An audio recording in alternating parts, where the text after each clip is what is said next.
Hello, and welcome to Baltic Ways, the podcast bringing you interviews and insights from the world of Baltic studies.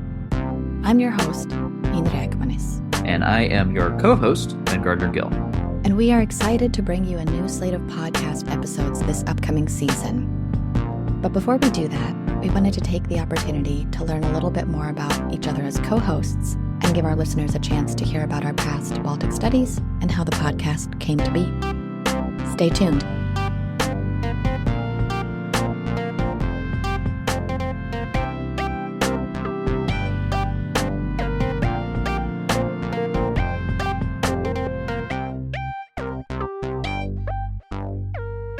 So, Ben, you've been a guest host on Baltic Ways before, and in this season you'll be joining us more regularly as co-host. But I would love it if you could tell us a little bit more about your background and how you came to be involved in Baltic studies. Absolutely. I've had a real deep interest in the Baltic region since I first set foot in Estonia in 2016. I was there on an internship at the Museum of Occupations, as it was then called, now Vabamu. I have had an interest in the broader region of Eastern and Central Europe dating back to high school and before, just because I have some family roots in the region, but not so much from the Baltic region specifically. So happening upon this internship in Estonia was a great stroke of luck because I got to learn a great deal about the country, its history, its politics, got to engage on subjects which I'm really interested in, 20th century history in particular, memory studies, and political science.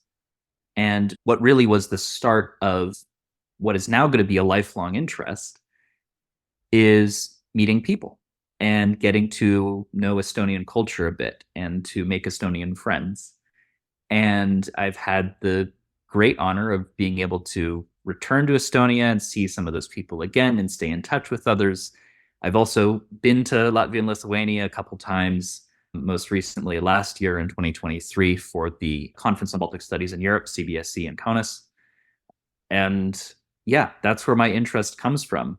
And Indra, back at you. I know that your roots in the Baltic region go back a little further.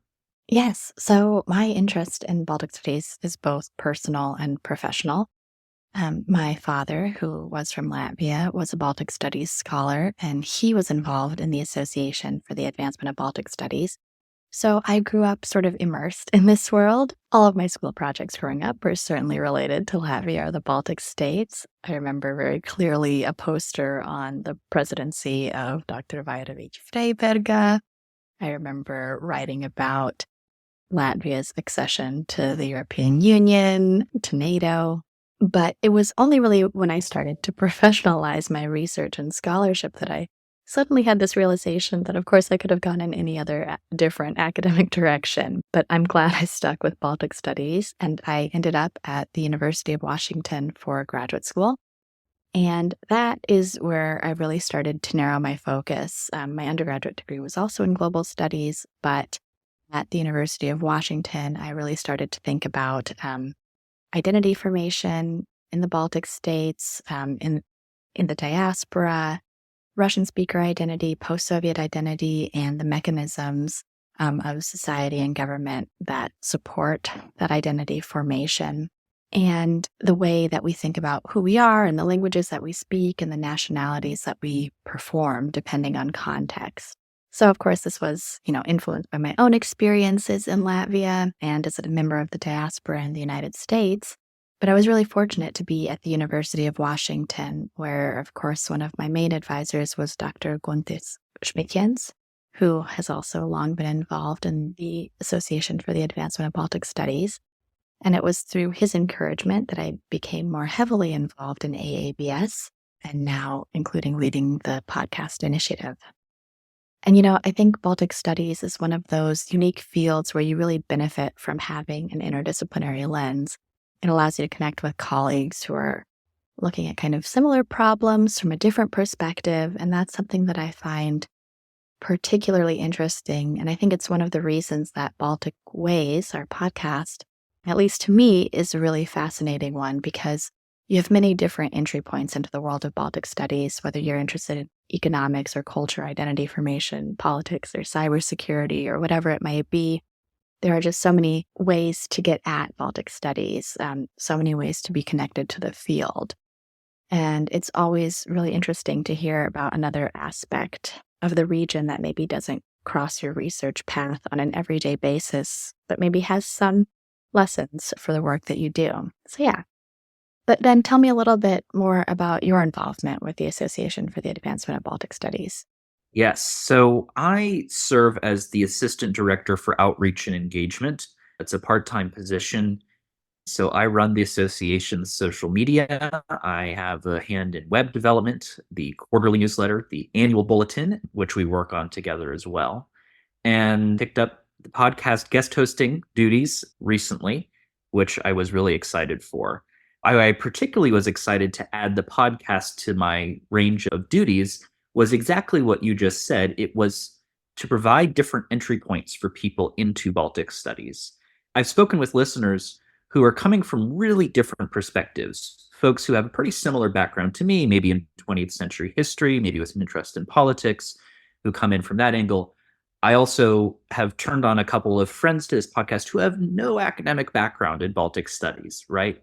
And they find something familiar in some of these episodes because I think one thing we try to do, and I would dare to say we tend to do well, is try to get the meat of the why out of our interviews. Like, okay, what's the sort of critical thing to understand here? Why is this important? Why is this something that people should care about? That's something I really enjoy doing in the fields that I have a background in, but even more so in some ways in disciplines and with experts from fields I don't have a background in. That is something I've really enjoyed and look forward to continuing this season and maybe beyond. So, Indra, we've talked a bit about the Association for the Advancement of Baltic Studies, AABS, but the other partner in this podcast is the Foreign Policy Research Institute, FPRI, where you are a fellow. Could you tell us a little bit more about FPRI and how that collaboration was born? Yeah, so FPRI, the Foreign Policy Research Institute in Philadelphia, is a nonpartisan foreign policy think tank. I am a Baltic Sea Fellow in their Baltic Initiative, which is under the Eurasia Research Program. And I actually came to learn about FPRI through an AABS conference where they hosted a luncheon. And after that conference, I began contributing to the Baltic Bulletin, which is part of their Baltic Initiative. I later became the editor of the Baltic newsletter, which goes out monthly, and then the editor of the Baltic Bulletin. And it is a really great way to keep in touch with new research and timely topics, primarily around foreign policy in the Baltic Sea region. But as we've talked about as part of the podcast, there is also the opportunity to think more expansively about Baltic studies in the region. And so when there was interest from AABS to launch Baltic Ways, it seemed like a natural fit and a good opportunity to do so in partnership with FPRI's Baltic Initiative to reach a broad audience of people who are both heavily involved and tangentially interested in the Baltic Sea region in a variety of different ways. So to get back to this season, I think we're really excited to continue this collaboration with FPRI and for you and I, Ben, to start collaborating by sharing these co-hosting duties. We're excited to explore some interesting topics in Baltic studies, some that are very timely and others that are more evergreen. For example, in an upcoming episode, we will talk about the U.S. elections and the impact on the Baltic countries, what either a Kamala Harris or Donald Trump presidency might look like for Latvia, Lithuania, and Estonia. I'm also hoping to speak with some colleagues about decolonization, particularly in the light of the last few years of both public and academic discourse. And we'll also be taking a sort of a European look at the EU level with some of the stances of the Baltic states and their positioning. For example, Kaja Kallas, former Prime Minister of Estonia, is now going to be the High Representative for Foreign Affairs, a very senior position in the EU. So what does that mean, among other things, for the Baltic states? So there's that. There's also more to come in terms of new scholarship. As you said, we're looking at a range of topics, both in the news and things that are up and coming from the academic space. So it's going to be a great mix of topics this year. I'm excited, and I'm looking forward to hearing more. And of course, we'd love to invite our audience to also send us ideas, topics, or scholars that you'd like to hear on Baltic Ways. Or if you're a scholar who'd like to be on Baltic Ways, also let us know. Yes, we'd love to chat. Well, Thanks so much, Ben, for joining me in this intro as we jump into a new season of Baltic Ways. Yeah, likewise. Yeah, and thank you to our audience for tuning in. Be sure to follow or subscribe wherever you get your podcasts, and we look forward to seeing you in our October episode.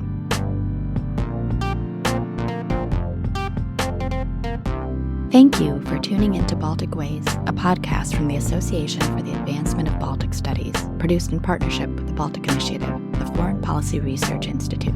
A note that the views and opinions expressed in this podcast and those forthcoming are those of the authors and do not necessarily reflect the official policy or position of AABS or FPRI. I'm your host, Indra Ekmanis. And I'm your host, Ben Gardner-Gill. Subscribe to our newsletters at aabs-balticstudies.org and fpri.org/Baltic-initiative for more from the world of Baltic studies. Thanks for listening, and see you next time.